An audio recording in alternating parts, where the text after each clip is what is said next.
स्वागत है आप सभी का यूपी मुख्य सेविका भर्ती 2022 में। एक सवाल आप सभी के मन में, एक कन्फ्यूजन आप सभी के मन में है कि पद अस्थाई लिखा है तो क्या ये भर्ती अस्थाई है कि नहीं है।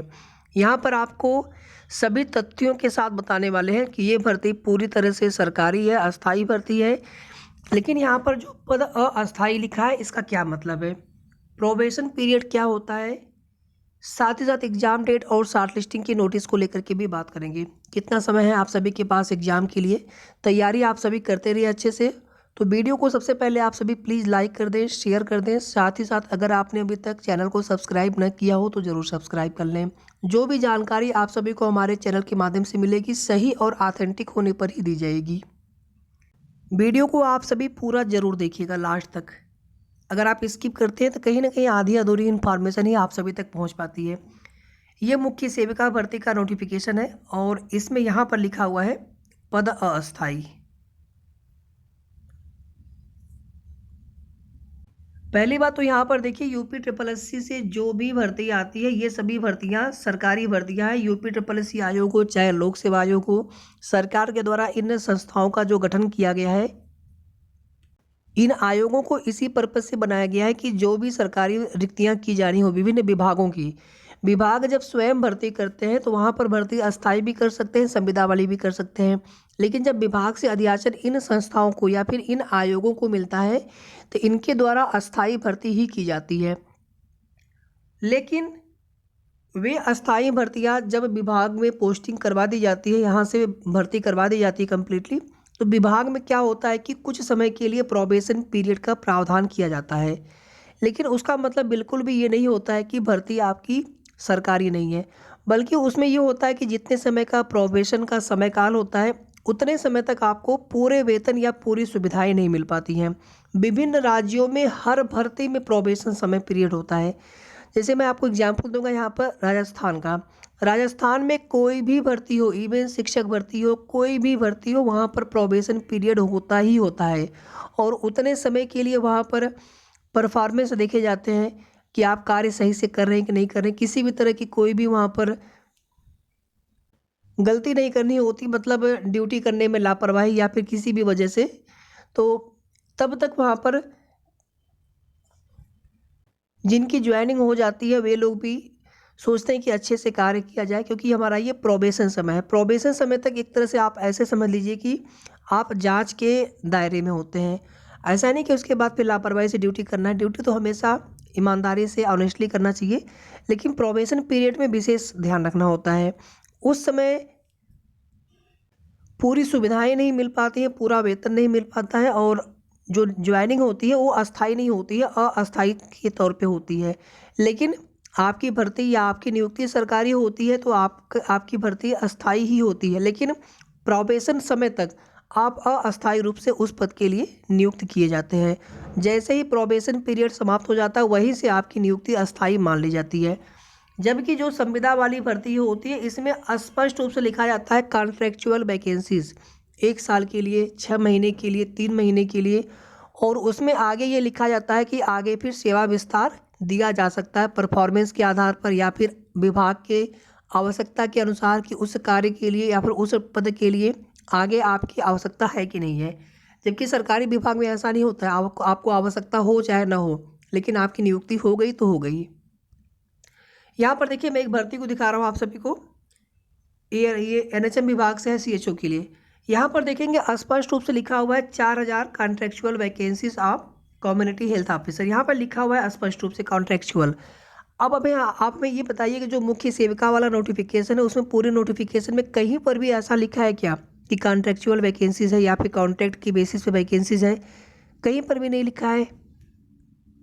इसी तरह से संविदा वाली भर्तियों में ये भी लिखा जाता है कि आपकी भर्ती कितने समय के लिए की जा रही है। मान लीजिए वहाँ पर 1 वर्ष के लिए की गई और उसके पश्चात उसमें लिखा जाता है नीचे कि आपको सेवा विस्तार दिया जा सकता है।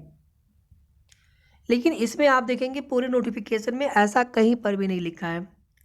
ठीक है, तो ये बिल्कुल सिंपल सी बात है, आपको समझ जाना चाहिए था। बहुत पहले हमने एक बार इस पर पूरी आपको अपडेट भी दी थी, पूरा समझाया भी था इसके बारे में कि ये भर्ती पूरी तरह से सरकारी है, अस्थाई भर्ती है। लेकिन इसमें ज्वाइनिंग के पश्चात कुछ समय तक आपका प्रोबेशन पीरियड के अंतर्गत देखा जाएगा, आपके परफॉर्मेंस देखे जाएंगे, उतने समय तक पूरे वेतन और पूरे सुविधाएं नहीं मिल पाती हैं जो सरकारी सुविधाएं होती है, या जो सरकारी वेतन भत्ता आदि होता है, महंगाई भत्ता, जो टीए डीए सब कुछ हो गया, तो वो नहीं मिलता है। बाकी यहाँ पर अस्थायी का मतलब बिल्कुल भी ये नहीं है कि ये भर्ती अस्थायी नहीं है या फिर ये भर्ती सरकारी नहीं है। जब आप ज्वाइनिंग फाइनली आपकी हो जाएगी भर्ती होने के पश्चात, तो कुछ समय 1 वर्ष हो सकता है या फिर 2 वर्ष हो सकता है, और ये चीज़ें विभाग के द्वारा डिसाइड की जाती है। इसमें आयोग डिसाइड नहीं करते हैं। जिस विभाग में आपकी ज्वाइनिंग होती है वो विभाग डिसाइड करते हैं कि कितने समय आपका प्रोबेशन पीरियड रखना है, तो उतने समय तक आप वहाँ पर अस्थायी रूप से इस सरकारी भर्ती में नियुक्त किए जाते हैं। और जैसे ही प्रोबेशन पीरियड समाप्त हो जाता है, उसके बाद आपकी नियुक्ति वहीं से अस्थायी हो जाती है। क्लियर हो गया कि नहीं क्लियर हो गया आप सभी के ये डाउट? आपकी भर्ती पूर्णतया सरकारी भर्ती है, इसमें 1 वर्ष या फिर 2 वर्ष का प्रोबेशन पीरियड हो सकता है। उतने समय तक आपको अपने ड्यूटी के दौरान विशेष ध्यान रखने की आवश्यकता होती है। बाकी तो कोई भी ड्यूटी हो, हमेशा ईमानदारी पूर्वक निष्ठा के साथ निभाना चाहिए, अपने कर्तव्यों को करना चाहिए। तो ये भर्ती संविदा या फिर कॉन्ट्रेक्चुअल वैकेंसी से पूरी तरह से डिफरेंट है। ये भर्ती विभाग से नहीं हो रही है कि विभाग संविदा पर या फिर अस्थायी भर्ती कर रहे हैं।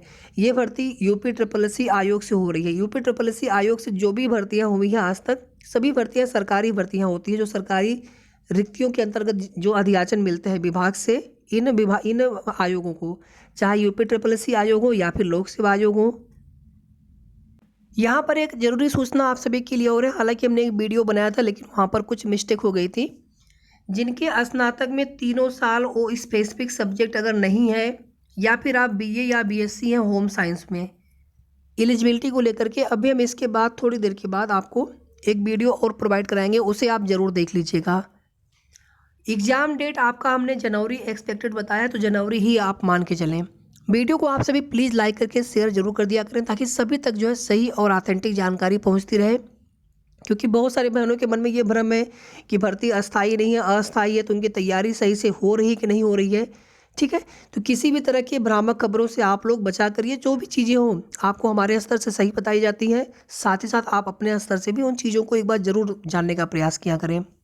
शार्ट लिस्टिंग के नोटिस आ जाना चाहिए था, दिसंबर फर्स्ट वीक तक लेट से लेट आ जाना चाहिए था, लेकिन आप सभी को पता है कि UPSSC आयोग है और इनसे कोई भी भर्ती हो, इनकी कार्यप्रणाली में धीरे होता ही वो भर्ती है, भर्ती कोई भी हो। अभी आप एक रिजल्ट है उसका वेट किया जा रहा है पिछले लगभग 15 से 20 दिन से। हर दिन होता है कि रिजल्ट शायद आज दे दें मीटिंग करके, लेकिन वो रिजल्ट अभी तक आ नहीं सका है। इस वीक में आ जाए लोअर PCS 2019 का।